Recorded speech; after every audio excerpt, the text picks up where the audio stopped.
Welcome to the Dental Business Guide podcast. From money to marketing to management, this podcast will help you run a better dental business.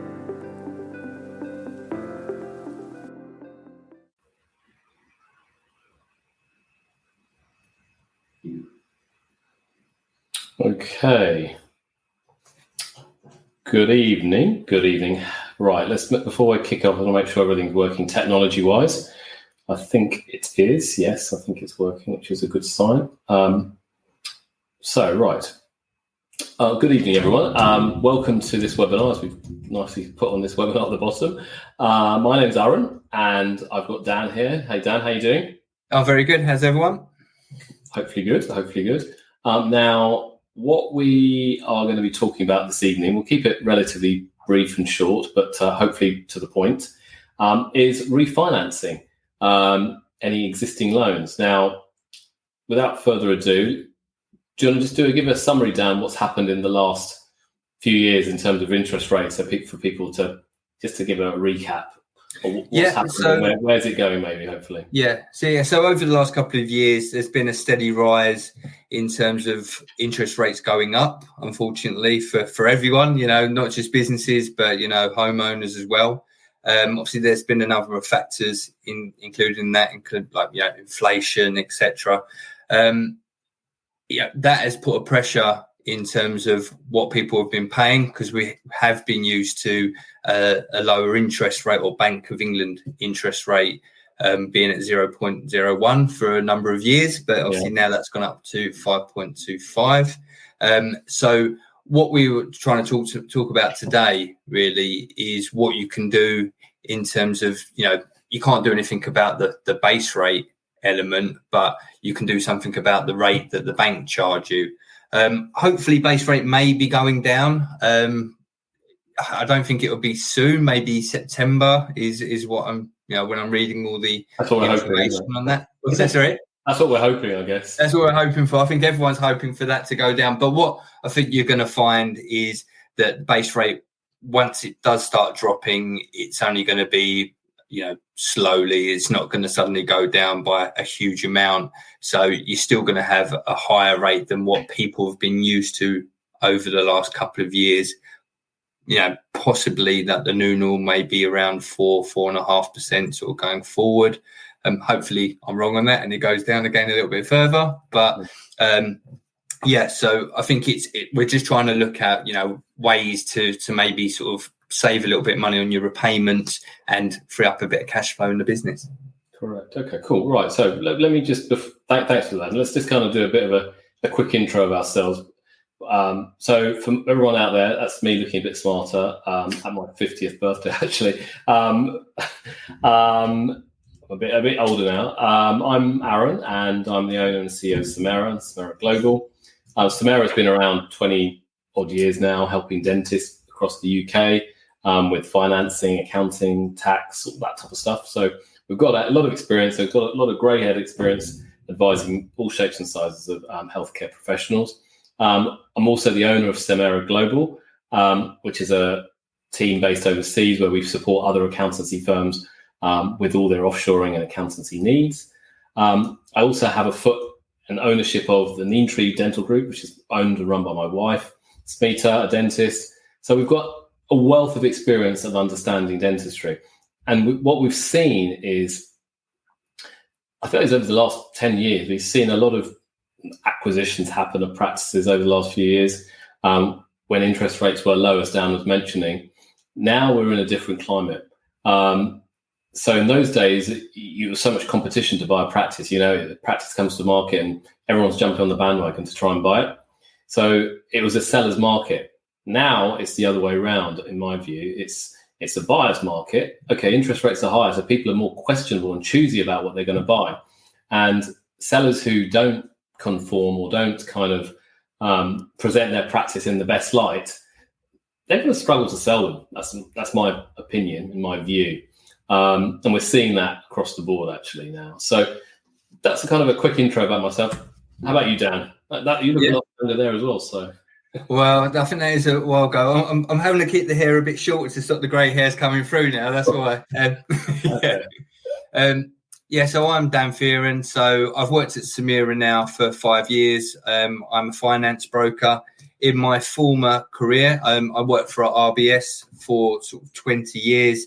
In the last 10 years of that, I was in the healthcare department. So, dealing with dentists, pharmacies, GPs, veterinary practices. So very much healthcare based, making sure that, arranging finance for them, relationship managing. So it was quite a nice fit when I left the bank to come to Samira, because obviously we do all those type of services here. Yeah, absolutely. Okay, cool. Thank you. So let's crack on a bit more. So do you want to take it away, Dan? Yeah. Why consider refinancing? Yeah. So why would you consider refinancing? So like I was saying before, obviously interest rates have steadily increased over the last couple of years, which has had an impact in terms of what people are paying for their loans. So you may not have sort of looked at this in the past. Your rate was what your rate was, and you sort of just carried on repaying your facility. But you do sort of have a control over, the rate the bank charge you. We've got some slides later to sort of comparisons, but if you're currently paying, above 3%, there are lenders out there in the marketplace that can do maybe 2.5 plus base. So that can have quite a big impact in terms of what you pay on a monthly basis. The other thing as well that we've noticed is that there's quite a few lenders that have sort of moved away from the market as well and come out. So if you're currently with a lender that's no longer, arranging finance to the sector and not helping you grow, again, that could be another reason to look at, is it time to maybe refinance with a bank that can help me grow and sort of move forward? Because if they can't arrange finance for you, you sort of put in quite a difficult position, really, sort of moving forward.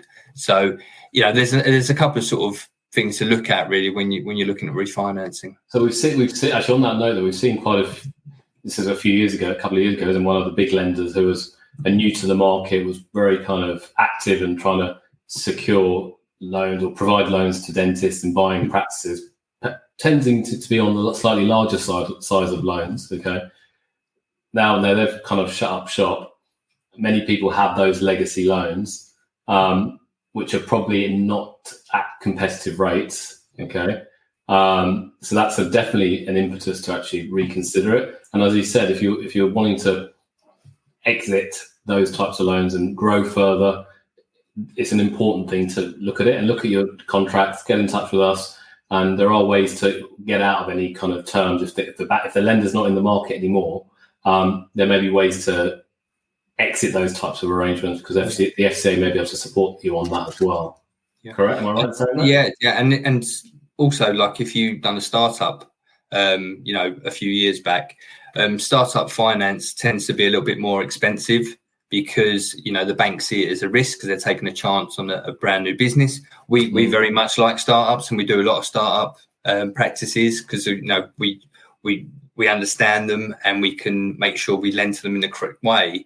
But the rates seem to be slightly higher. But the weird thing with bank policies is, once you've got a couple of years of accounts, you're in a fully established business. So what you could do, if you're honest, you started up a practice and you're on a higher rate, again, that could be an opportunity to refinance that onto, a lower rate going forward. Because just because you've got a loan for 15 years doesn't mean you have to be on that same rate for 15 years. You could move that to another lender and reduce the rate that you're currently paying. Yeah. Okay. And so valid reasons to refinance anyone who's got loans. Okay. Especially anyone whose bank isn't in the sector anymore. I think that's a really important point, actually. Yeah. Okay, so let's move on. If we can get it right. So, key benefits. Yeah, so a bit like we sort of touched on a little bit in terms of refinance. So cost savings. So saving money in terms of your monthly repayments. By reducing the rate that you're being charged by the bank, your monthly repayments will go down. By reducing your monthly repayments, obviously that will have an impact on your cash flow. So you've got more money within the business that you can either use to, invest or save if you want to do that as well. We've also found as well with the sector is that sometimes you may have your main loan, but you could also have some other smaller loans which are on short repayments, but on a higher interest rate. You can consolidate that debt into maybe one loan over a longer period of time. Again, that will help with your cash flow in terms of the business as well, because obviously you're paying maybe a 50k loan over 5 years. The repayments on that are going to be quite high, but if you termed it out maybe over a longer period of time, that will reduce your monthly repayments. Even if you've got a loan already and you might have had it for 10 years or so, but you own the freehold and you wanted to term that loan out over a longer period of time, again, refinancing that over a longer period would again reduce your monthly repayments. So you could do that again to help with the repayments for your cash flow.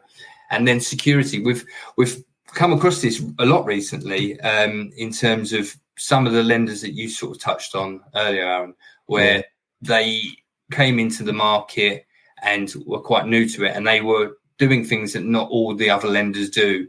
And sometimes they were asking for sort of extra security as part of the transaction. A lot of lenders within the healthcare space, and especially the dental market, will do the lending unsecured. If a property, or if a lender has like a second legal charge over your residential property, does it need to be there? Could you refinance and release that charge that the bank's currently holding? Because if they do hold a second legal charge on the property, if you wanted to move and change homes, you would have to get consent from that bank for them to agree for the move, and the charge would need to be moved across as part of that, which would have one, you've got to get the bank's consent, and obviously you're going to have extra security costs because that security would also need to be removed. So another reason is, say, one, you could reduce the rate that you're paying, and two, you could get rid of that extra security that is tied into your business loan. And not everyone's comfortable with that. Not everyone wants all their eggs in one basket. You may, worst case scenario, if something did happen with the business, you don't want your residential property, to be involved in that transaction as well. So, a lot of people like to keep it separate. So it could, again, also be an opportunity to look at that and split the business and, your personal sort of properties. Sure. If I could add one other bit, I was working on another client that I know that has a lot of short-term debt. Okay. Over COVID, that they had financial issues and ups and downs, and therefore, rather than securing a loan with one of the bigger lenders or well-known lenders, they've taken on short-term debt, which is very, very expensive, higher interest rates. And suddenly, before you know, they've got hundreds of thousands or even more in short-term debt, where they're having to pay month by month large amounts of money, which is killing their cash flow. So for anyone in that situation, there is a route out if you've got lots of short-term debt in your business. It's about consolidating, understanding basically putting a full breakdown of what debts you do have with which lenders, and then trying to work with someone like ourselves to say, right, we understand you've got debt of X with these different lenders. Let's try and consolidate it into one loan with another party over a longer period of time, which will then suddenly improve your cash flow significantly. Okay, so it makes it manageable as well, really, because if you're paying loads and loads of short-term debt, at the time, it probably served the purpose and it seems a good idea. But if there's a lot of loans on short-term debt, the repayments are so expensive, it can sort of stop the business growing going forward. Yeah, correct. So you want that cash flow. So it's so important to have that addressed early.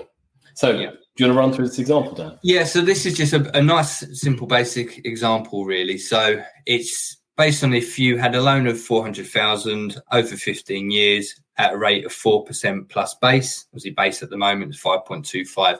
The monthly repayments on that would be around £4,116.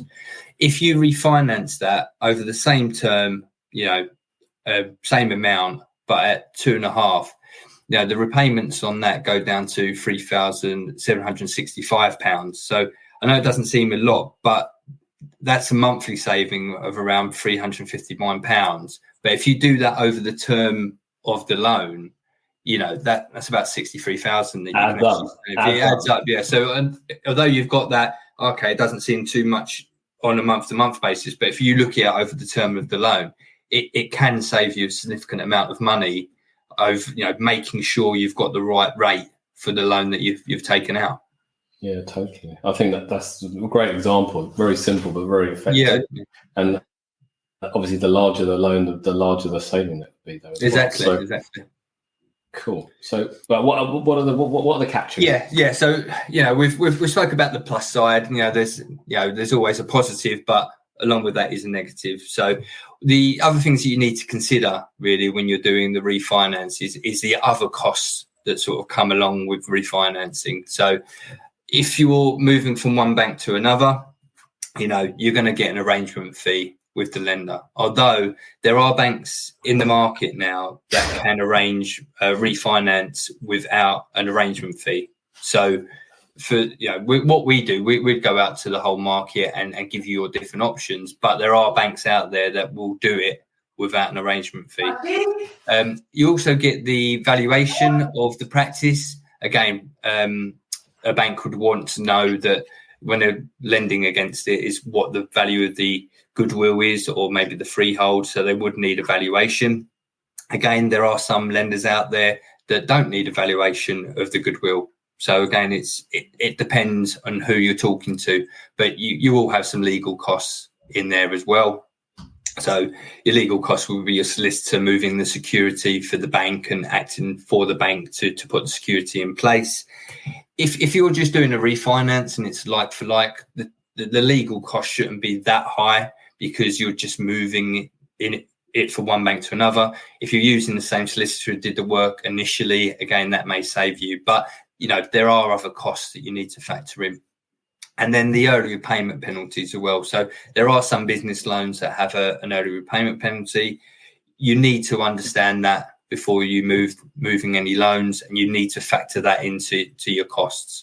A lot of banks will have maybe like a timed early repayment penalty. It might be for a number of years, but there are other banks that do it for the full term of the loan. So again, you need to factor that in. There are some banks you may be able to push back on it if they're not lending anymore, because they're sort of putting you in a position where you can't get any more funds from them. So in terms of treating customers fairly, how can they charge you a fee if you're arranging a new loan, maybe to purchase a second site or refinancing and doing some expansion of where you are? You could possibly push back on them. So again, talk to us about that. We've got a lot of scenarios where we can certainly look at that. And then we have successfully done that. We have successfully been, we've been very successful. Yeah, where people have been told there's early repayment charges, particularly with those banks that aren't in the sector anymore, and they'll think, I can't move the loan. Oh yes, you can. All right, we know how to do it. So get in touch if you're in that situation scenario. Yeah, definitely. And then in terms of extending the loan, you need to take into account, although you may save on a monthly amount, which is great for your cash flow, you may over the term of the loan sort of pay more interest, because if you're doing the loan over a longer period of time, so if you only have like 10 years left but you do a new loan for 15 years, obviously there will be extra interest on that you need to take into account.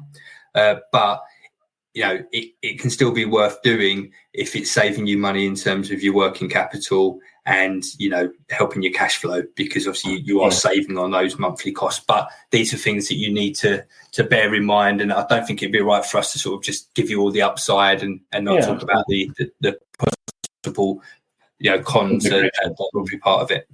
Sure, for sure. So what's next? So what's next? So in terms of looking at this, so if you wanted, you've had a look at your existing loan agreement, you're happy to sort of move forward, you what you need to do is explore with the lenders really in terms of what's out there, what's in the market, the type of information that they'll need to see. So they'll need to understand your existing loan. So you might have a copy of your loan agreement or be able to sort of break down what your existing loan payments are. They'll need income and expenditure, so they need to understand what your income is, what your outgoings are, your assets. Last couple of years of practice accounts, so they can get an idea of serviceability for the loan. tax returns, so they can see what you're taking, personal and business bank statements, and CVs, really. It's not a long list, and a lot of this stuff you probably would have sort of ready already. Your bank statements now, especially with zero, can be printed off quite quickly and your accounts will be up to date. So it's not a long list that you would need to put together, but that's basically the information that we would need to see to take anything forward for you. Okay, cool, great. So can they do it themselves? You can do it yourself, I suppose. If you've got the time to do it. I think the thing with us in terms of using a finance broker, like I put on that one time, have you got time to go to 5 or 6 different banks and get all the different terms from them and go through their applications? The thing to bear in mind is with ourselves is we've got the experience. So I've worked in the bank for 20 years, worked at Samira for 5 years, Nigel a lot longer. I don't want to put a time on it, but we've got many years experience in terms of working in the banking sector and especially in healthcare. So we can gather all this information for you. We can structure the deal in a way that banks know and understand. We will send it through to, we'll send it to 5 or 6 different banks and get their offers. What happens is that they'll send back something called their offers, and we'll put it into a comparison table. So it will break down the, how much they can do, the term they can do, the rate they can do, any security. And when I talk about security in terms of, the business, and we will present that back to clients in a nice professional way so they understand that they're getting the best in the market. Really, they can see the terms that are out there.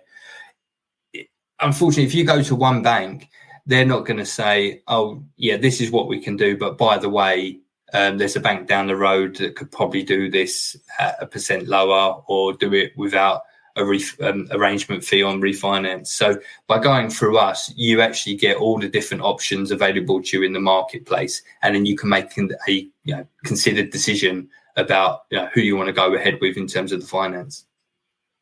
Okay, cool. I thought I'd just put this one in really, because we're talking about cost savings and saving money in terms of repayments, but what I just want to also talk about is cost savings that you can make with our buying group. So we created the buying group about 4 years ago now, it must be.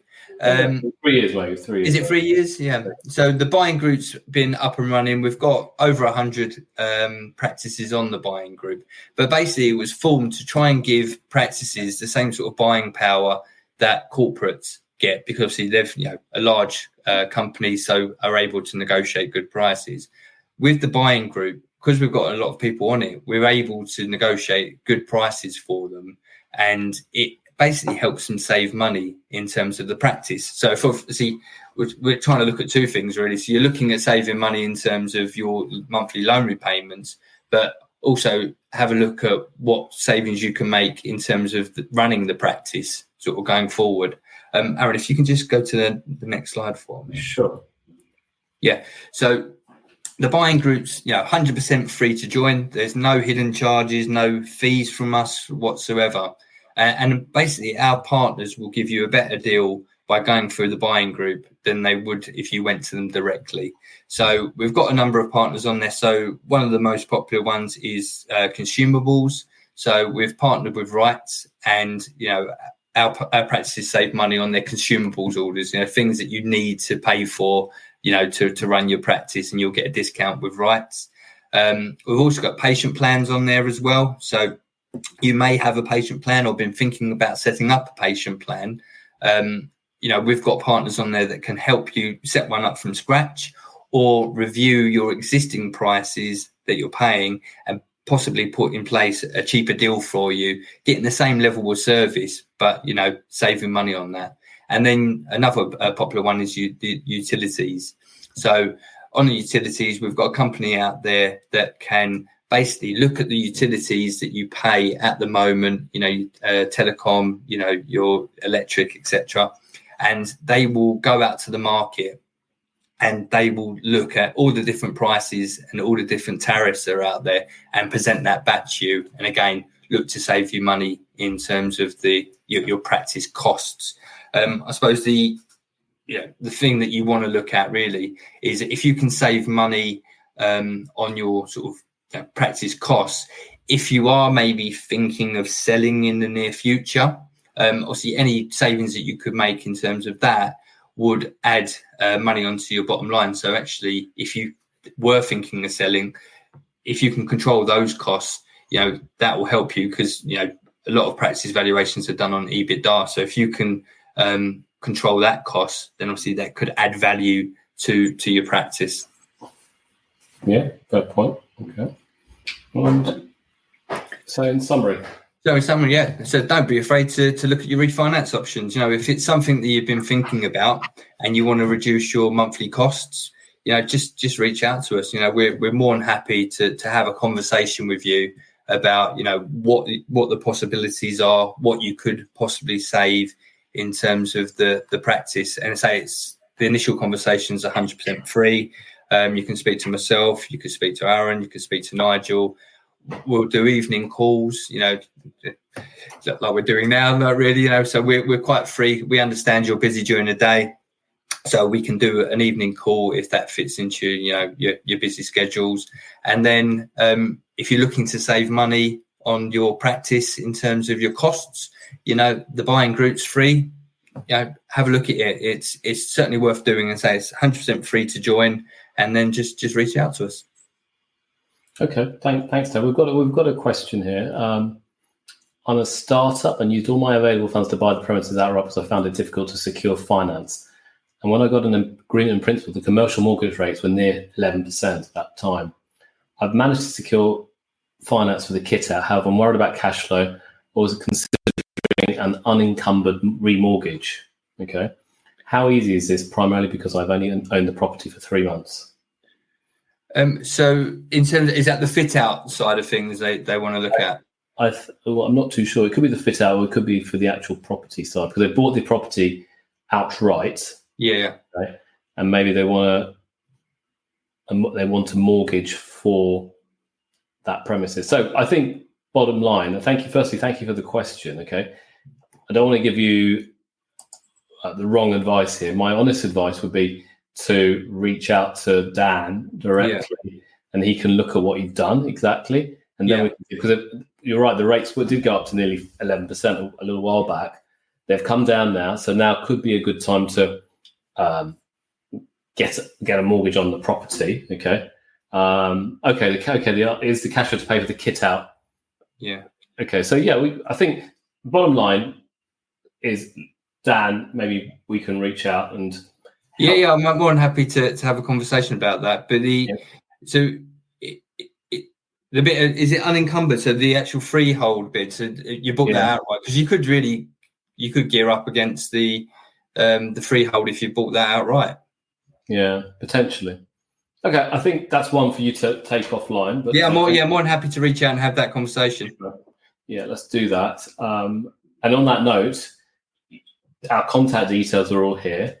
Dan's the man really to talk to around financing. I can certainly help, but he's much better placed than I am, as he does it on a day-by-day basis.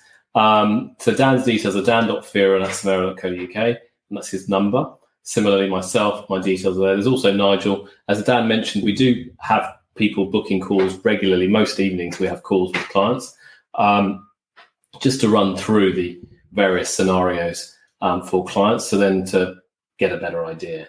So on that note, any final points from you, Dan? We're coming up to half an hour, and I think it's a good time. We don't want to bore people too much with about 5 minutes. Is that me boring people? Yeah, thanks. No, no, I'll just say, if you got any questions or anything like that, just reach out to me. I'm happy to sort of just go through in a call, and then also I can get into the detail about what you're looking to do and fully understand it and try and help in any way we can. Right. Okay, thank you. Any final questions from anyone else? Which I'll keep it open for another couple of seconds. If not, we will wrap it up this evening. Thank you very much. Okay. Thank you. Thanks. Bye. Thanks.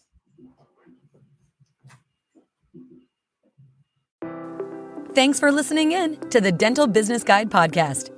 We welcome your feedback, and if you're enjoying it, please let your friends know too. Until the next time on the Dental Business Guide podcast.